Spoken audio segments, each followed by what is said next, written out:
Shimano have got new tech coming, or so their patent suggests. Steve Jones is out in France with the legend of downhill, Fabien Barel. And me and Doddy here are going to teach you how to hack your standard mountain bike into an e-motor monster. It's the EMBN show.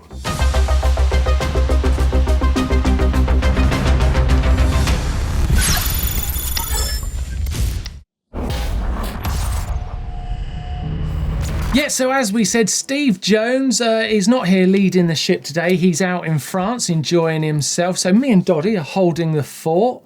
We've got lots of good stuff coming up. Oh, we certainly have, Martyn. But let's get into some news. Brandon Semenek, one of the greatest slopestyle riders ever. One of my favourite riders. Next on the list, 100%. Yeah. Such a good ride. He's been spotted out on an e-bike, out on his Trek e-bike. And this was grabbed actually off of Dennis Enerson's Instagram stories. He's not putting it out there publicly. Sneaky, yeah. Cleverly spotted by Josh, our cameraman. Thanks, Josh. No can you imagine what he's going to do on an e-bike? Well, that's what I was thinking when I saw it. I was thinking, like, great, he's out on an e-bike, awesome.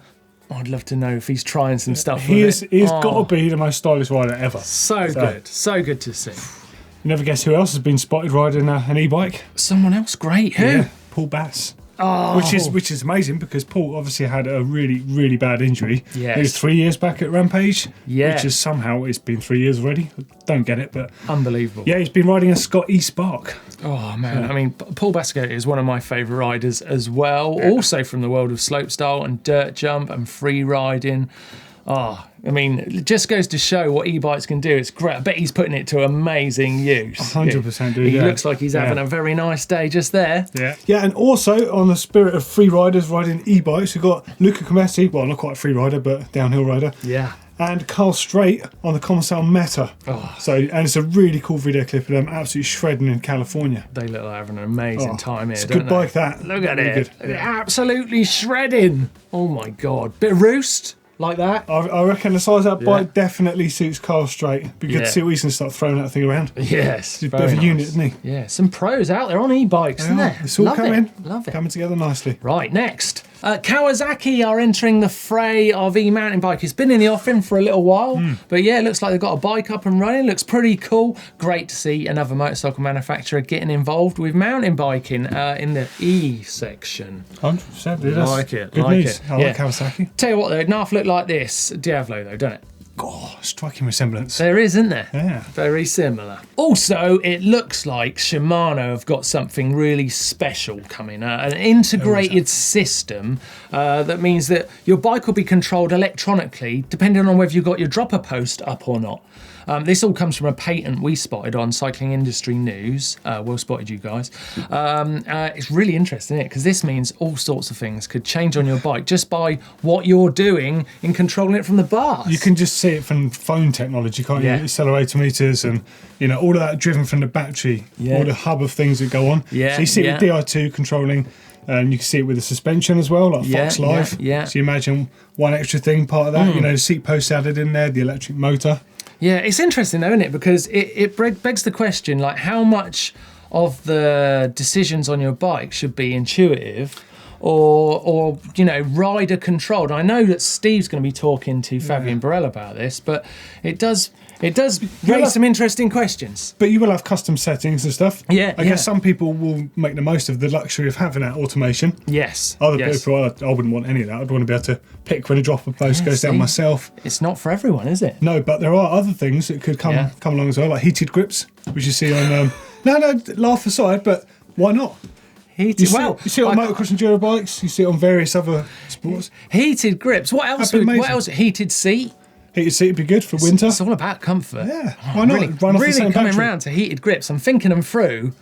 Yeah, we're getting off track. You have to wear big clumpy winter gloves. We're getting off track. It's not. It's still electric.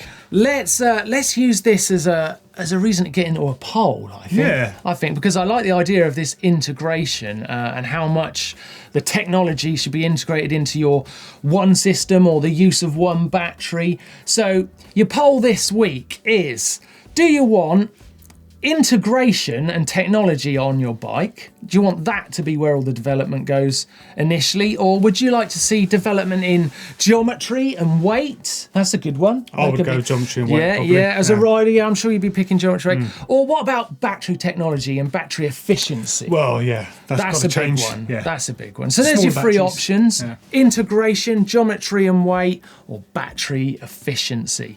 Let us know in the comment section below, of course, but get involved in the poll. Let's find out what you're thinking.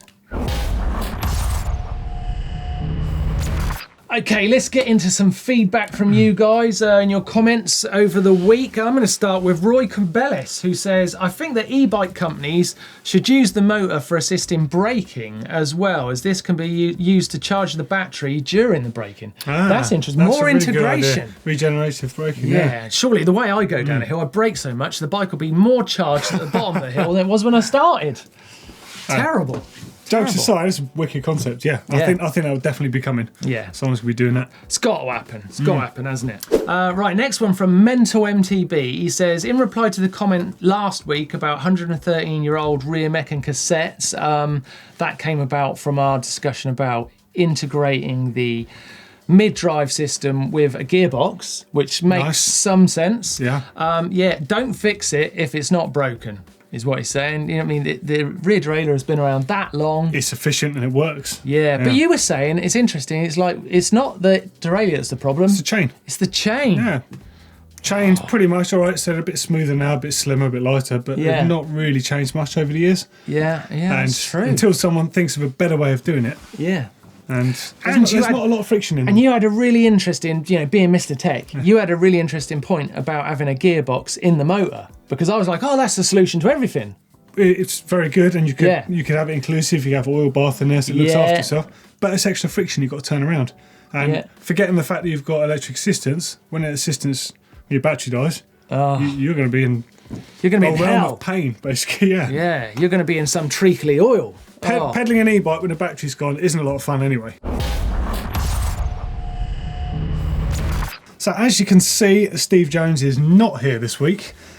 Where do you think he is? Who could he be with? He'll be somewhere good. Yeah, thanks, Martyn. I want to follow up on that Shimano Patent that seemed to be launched last week, which seems to imply the power delivery is dictated by the position of the seat post. Fabien, electronics are really complicated. Power outputs and seat levels are quite complicated as well. I mean, as we saw, we were riding in the hills yesterday. You have steep inclines, you kind of shallow ones, but in between you have climbing rocks. It's a constantly changing thing, your seat post position and your power levels, right? Yeah, I mean, to be honest, it seems like to find a really thin compromise out there, because I do believe that it really depends of, you say the gradient, but also the rider styles and how you set up your bike, etc. So all this has to be considered. Seems to be a challenge, but on the other hand, I mean, electronic is something that is appearing everywhere. If you look at it, guys, we talked about like suspension lock back in the years already, suspension understanding. I think we had some patent or something with this. We have been here before with electronics and suspension many times. And you see it in Formula One, you see it everywhere, so why not in mountain biking? But what I feel is that, when I tried electronic suspension, where the electronics dictates what you're doing, I didn't like that third party involvement where it's making the decisions for you, because... Well, let's get that straight. How many person that actually likes to have electronics in their cars? Like, if you actually do a bit of mechanicking, you will be going around it and scratching your head for a while before you understand how the piston works. It's a lot more complicated than the two-stroke engine, right? And I think we will see, obviously, some riders not being happy to see electronics on their bikes, because in terms of understanding, it just makes it complicated. Now, on another hand, it's like Wi-Fi, internet. Is this something you can really avoid? I mean, the future is there. We have power on our bikes now. We're talking about e-bikes. What about gearing? What about all the information you can provide to the suspension between up and downs? And I mean, there will be lots happening. Right? Do you think it depends on the type of rider that's using it? Maybe it's okay when you're driving around the roads or on fire trails and stuff like that. But when you're really in the thick of it, when the ground is so technical that you're constantly making these changes. I do believe that getting electronic involved could be really interesting, as long as it's able to be controlled by the rider. Yeah. If you start to have electronics that are actually thinking for the riders and analyzing the terrain, etc., I do believe that this will actually take forever because of the diversity of terrain, diversity of riding skills, and diversity of the fun you want to have. One day you might want to be one way, the other one on the next one. So you're saying it's maybe, a balance to so find, you're saying right? maybe you can take it or leave it. The rider still has the option to make the decision. It should be, I believe, yes. Because riding a mountain bike, the kind of different ground conditions, the grip or the non-grip, it's intuitive. Yeah, it is intuition and it is also experience. And I'm not sure how much electronic can actually take from it. Like we have seen patent of electronics between sensor on the front suspension versus what is happening on the shock, and like okay, it was a great patent. Okay, it's been launched, but do we see it still today? Yeah.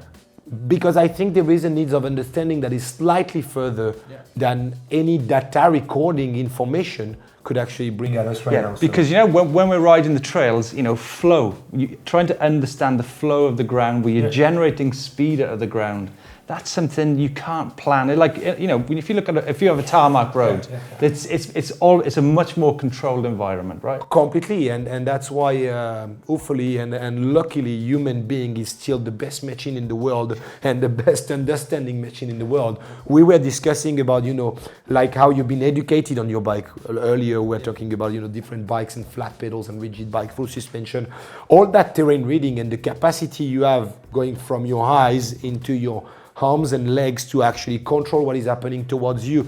This is, come on guys, the best machine in the world.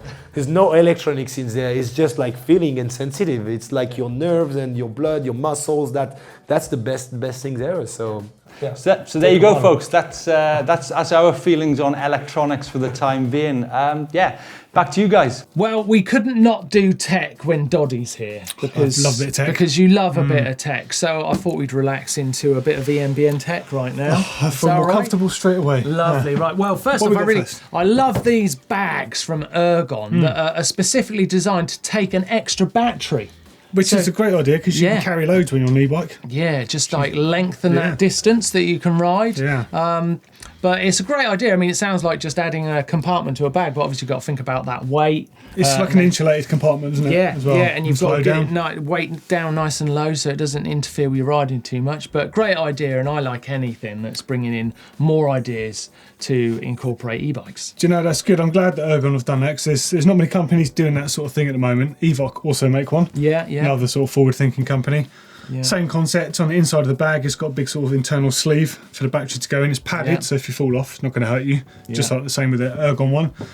And well, there you go. So you can carry two batteries on a ride. It's not going to affect your ride, basically. Double the fun. Yeah. Double the fun. Like that idea a lot. What about this? I've got to show you this website, Doddy. I love it. This brand is Fazua, and they've come up with this solution to battery technology into the frame. It's called Evation. Nice. And basically, the battery becomes part of the strength of the down tube itself. Fully integrated. Leads into a really neat motor, as you can see. But I sort of love the website because you get to play with it. It's like I can take it apart, have a look inside. Oh, that's cool. Oh, I like this a lot. Yeah, so brushless motor in there. Yeah, it's very, very cool. Yeah. Have a look at the motor. This motor looks really neat. Look at that. It's really small, isn't it? Yeah, really small. Do you know, I know it's not the same system, but it really reminds me of that Vivax system that goes inside the seat tube. It's got like the worm drive. Oh, like the roadie one. Yeah, which basically got a button for on and off and they actually spin. I know that's like assist. And you can even press the buttons on the remote. River mode. River mode. That's different. Add some solid power and sail to the trail. I like that a lot. And the other option is breeze mode. Breeze mode. Feel the Ovation tailwind while extending your battery runtime. I like it. I've never seen sail mode or breeze mode before. Ovation. Yeah. I love it. Love it. Okay, it's time for Around the World. We're going to take a look where you guys have been riding, and our video this week is from Francis Marasigan in SoCal, Southern California. We can put a little spot on the globe. Ooh, where should we say? There? Yeah. Yes. Boom. Cover up San Diego. That'd be right. Yeah. My sticker might be a little bit big, but let's take a look what Francis has been up to. Here we go. Oh, way up. It's one of these globe. It's from the globe into the globe, zooming in. Oh, this is sick. Yes. Yeah, nice intro shot. I want one of them drones. That's cool, isn't it? Oh, nice. Self-shot all the way. Oh, this is brilliant. Oh, a bit of a climb. Like it. I wonder where this is. Oh, I don't know. Can we? It looks cool, doesn't it? It looks really nice. Yeah. Oh, Francis, I wanted more. I wanted more. No, do you know what? Short and sweet sometimes is really cool. Yeah. I was really into that. Just wanted to take a moment to say one really great way to support EMBN is to get involved with our shop. Clobber, yeah, look at this. We've got hoodies, we've got T-shirts, we've got the baseball T-shirts. baseball tops. Yeah, I really my like favourite, I think. Yeah, I've got one on here. Yeah, I really Good. like it. Yeah. Of course, we've got the hats. I really like those. They come in another colour, which I really like. I like the grey a lot. I like the black one. Makes a lightning bolt. It's great stuff, and of course we appreciate the support. So take a look at the shop and see if there's anything you like. Ghetto Tech this week is where we're going to tell you how you can use one of these bolt-on motors to turn your normal mountain bike into, I'm telling you, a furiously powerful e-bike. Right now I've got direct experience of this. The bike I rode at Fort William for my Down Not Out video and at Whistler last year to great success, where I came last in the race there. You're the most important rider on the hill. What was that race called? Air DH. Air DH, yeah, I come last. But he did air some jumps. Don't let that put you off. You can go seriously fast with these motors. The one I use is an Ego Kit motor. It's a 3,400 watt motor. I mean, that's insanely powerful, isn't it? Honestly, I can't tell you how fast it is. It's unbelievable. That's the twist and go throttle, isn't it? These bolt-ons tend to be throttle actuated, so slightly controversial. But this is Ghetto Tech after all. It is. And yeah, I just wanted to put it out there that these things are seriously good fun. I think the lines are blurred on where you can and can't ride them. They are serious off-road vehicles. The speed and the capabilities, what you can do in them. The thing I've never worked out is I've ridden my bike at obviously at Whistler, and I've ridden my bike at Bike Park Wales, which is a track in the UK where I've practiced, and obviously at Fort William. But you know what? The leniency I've been shown to be able to ride this bike there has been fabulous, because obviously I've got a bit of a background story. I'm a disabled rider, but I do wonder, where can you ride these bikes? Where's the line, you mean? In all honesty, if we were all riding these bikes on the trails, I don't think it would work. No, I think power assist is perfectly acceptable, but twist and go, I think it's not really got a place, I think, on actual mountain bike trails. Not in any great numbers. There's exceptions to the rule, of course. Your exception to most rules, to be fair. But then, there's people like Bjorn Enger, so he's a filmmaker, and he's got one on, I think it's on Santa Cruz V10. But he uses it for exploring, but literally exploring mountains. Stuff that you wouldn't get a bike up, basically, and he's riding these things up. I don't know. I think they're creative, they're cool, and they're not motorbikes. It's different. A lot of people compare them to motorbikes. It's so not. But I love the bolt-on nature of it. Yeah. I love how it just transforms a bike into something that was pretty standard into something that's pretty out there. But so your one was the Ego Kit, and that was what, 3,400 watts, seriously fast. You don't have to go that much. So there's a couple of crazy Greek guys called Paradox Kinematics, and they make one that's 1,500 watt. But it'll still do 54 kilometres an hour. And I saw a couple of years ago the early design of it, and it was a little clunky, but man, this thing was powerful and it was really good. But like the Ego, you carried a battery, unless you're putting it on your bike, which is massive, as you know, for your one. It goes in a rucksack.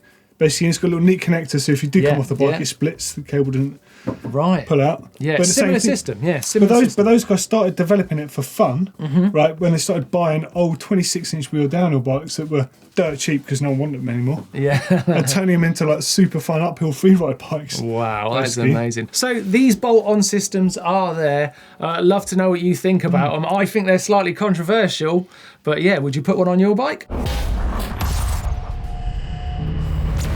Okay, so on the screen right now is the picture for this week's Caption Contest. It's a shot of Steve looking, I would say, questionable. Stressed out. So do your worst and send them in. The one that makes us laugh the most is going to win. EMBN hat. One of those bad boys. For the taking next week. Do your worst. Okay, it's time for the bike vault. Excited. Love a bit of bike vault Me, action. Doddy and little Dan Lloyd, we're going to get in there and look at some bikes. What you guys got? Right, first bike on the EMBN bike vault is from Andrea Floriani in Lake Garda. Canevo. Do you know what? That's a lovely bike, lovely setting. It's hard not to give that a super nice. Do you know what? I think bikes do look better for non-drive side, but I think they're all kind of his drive side, isn't it? Normally, is it a nice view? It's definitely nice. It's a nice. Definitely nice. Oh, that was harsh. Ooh, standard is high That this is week. really nice. Brian in BC, Canada. Oh yeah, that's nice. That's nice. That's a lot of mudguard. It's a lot of mudguard. Oh, I just noticed the rear mudguard. Functional. Yeah, functional, but a lot of mudguard. It's nice. It's nice. Everything's murdered out black. It's nice. Real good. Oh, Whoa. God, that's good. That's rad. Doug Nelson. Hey, he's breaking the rules with it not having a background as such, and the pedal's not been right. But I'm just going to call a super nice on that. That is a super nice. Hit the new EMBN. Oh, yes, like that a lot. That is Crow's Nest Lake in Alberta. That is very cool. That's a cool picture. That's one of the best bike vault just across the board photos I've That seen. is. That's Special. That one, definitely up Doug. there. Well done. Okay, next one is from Etienne Lecour. That's one of those Fantics. They're really nice, South aren't they? Paris, yeah. It's hard not to give any Fantic for me a super nice because of my motorcycle trials history. Of course, yeah. The word Fantic just resonates. Tiramisu, Michaud, 1985, 1986, World Trials Champion. Also won in 1988, beating Geordie Towers. He's ever told you that he likes trials? Yeah, anyway, sorry, I'll start. Yeah. I think that's a super nice. I agree. Yes. Love it.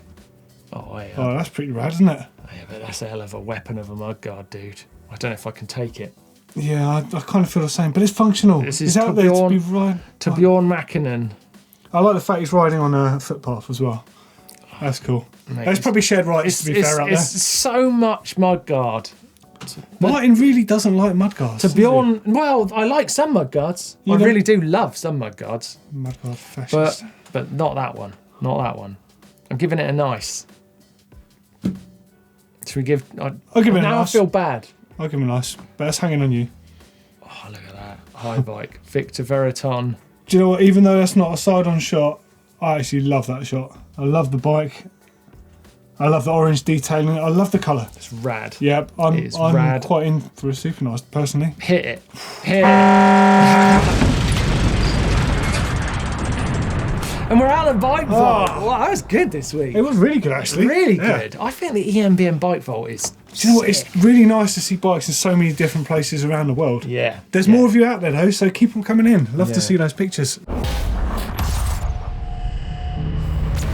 Thanks for watching the show this week. It's been great having you along. Coming up on the channel this week, we've got some great stuff. certainly have. There's an awesome video, how to jump an e-bike. That's definitely worth watching. Yeah, it's a jargon busting video as well. So all the little terms that you hear us saying you might not understand, that is the video for you. Yeah, so it's a great week coming up. If you want to see some more videos from EMBN, then why don't you click over here to see how to wheelie an e-bike. Which is an essential skill for anyone, to It be is, fair. it is. That does teach you a lot about the bike balance as well. So, Yeah. And click down here for Bike Batteries Explained. So that tells you all about the types of battery, how to charge them, look after them, all that sort of stuff. Brilliant video to watch. Make sure you click on the globe there to subscribe, and please give us a thumbs up like.